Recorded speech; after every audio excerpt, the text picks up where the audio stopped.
evening. Welcome to Talk Time Africa. Hello? Can you hear us? Yeah, I can hear you now. Okay, this is Jay on the show. Who am I speaking to? My name is Kemi Nelson, Kemi, thanks for calling in. Where are you calling from? Chicago, Illinois. Kemi, you know what we're talking about today is African women, materialistic. Really? Yeah, I know that's your topic for this evening. Good. Do you have a comment for us? Oh, absolutely. If it's in terms of picking a man, if it's in those terms, I would not say that an African woman is materialistic, at least not as bad as the men seem these days too. Okay. Because as far as I'm concerned, even the men have a checklist. True. Having a checklist of what you want in a guy, and that including that he has something in his pocket, doesn't mean you're materialistic. Okay. Because African women today are hard workers. We really stretch ourselves to the end's limit. And even when we say that we want a man who has got something, most times we're talking about potential. We're not really saying that he has to be the richest man in the world. Right. And even men are looking for a woman who can bring something to the table, somebody who can contribute to their own life. So what's wrong in wanting a man who has something to offer you? I don't think there's anything wrong in that. Wow. And you are so right. We did mention potential earlier. And we also did mention that it was a good thing to actually look out for potential in your potential mate. So yes, it is a good thing to look out for someone who has the potential that you're looking for. We agree with you. Do you have anything else for us, Kemi? Yeah, and I would also say that if we want to look at it in biblical terms, the Bible actually says that you should pick a man who can fend for his family. It says that you should pick a man who will be the head and not the tail. Okay. So why would I want to pick a man who can do anything for his family? It's got to be a man who can take his headship in the home, a man who can stand on his own 2 feet. And for African men, when they really cannot take care of their family, it's the beginning of disaster.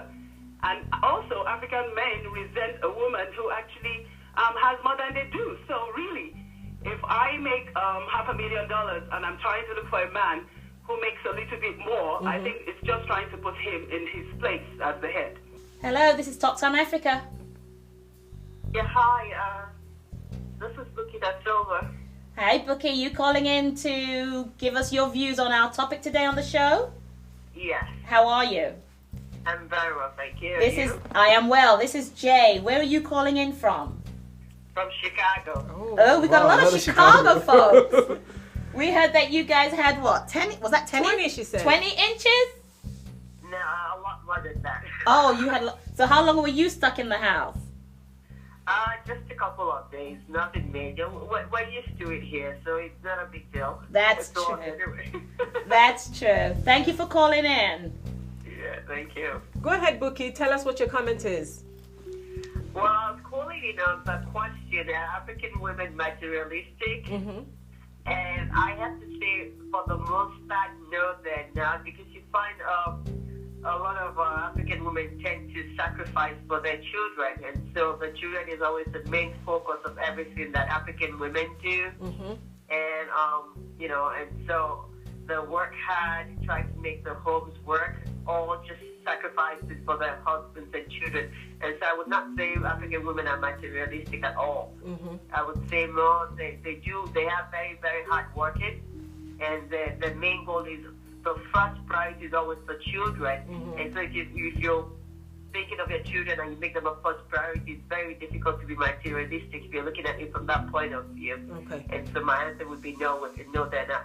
Thank you, Bookie, for calling in. They're ganging up on us. Well, I did mention at the beginning of the show that You're brave. you were brave to come on to stand in support of that African women are materialistic, and we are proving to you that the majority of us are not. We are strong women, we're independent, and we do what is best for our families. That's all we're looking Yeah, for. and I share that opinion. Or remember I even mentioned it, that to me, she said something that was very vital.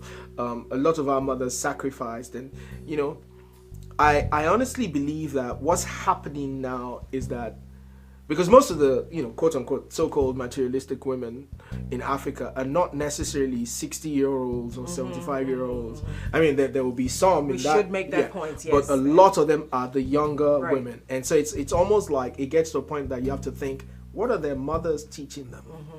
Who's raising these young girls that they now think?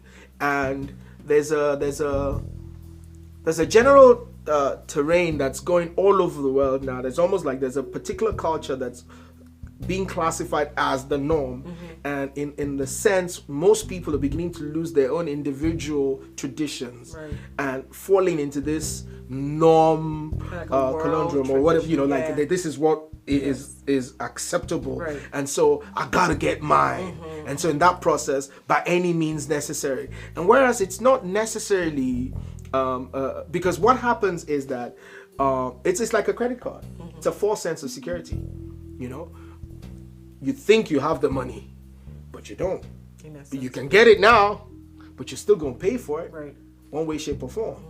So they have that mentality that at least it'll get me this, at least it'll, But then, what happens when he's no longer paying your rent?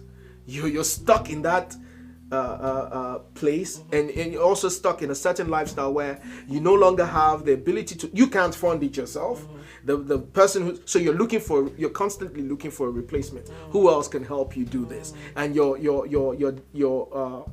purse is too wide that even the guy who wants to help that isn't on the same level as the previous guy that evicted you, he's now like, he's falling short. It's like, man, I can't, that's how much you pay. So I guess we did do a good job. We beat him hands down. Oh, you did? Think? I don't see no scars. But I'm going to let Taiwo tell us about the show that you have on Mnet, I believe.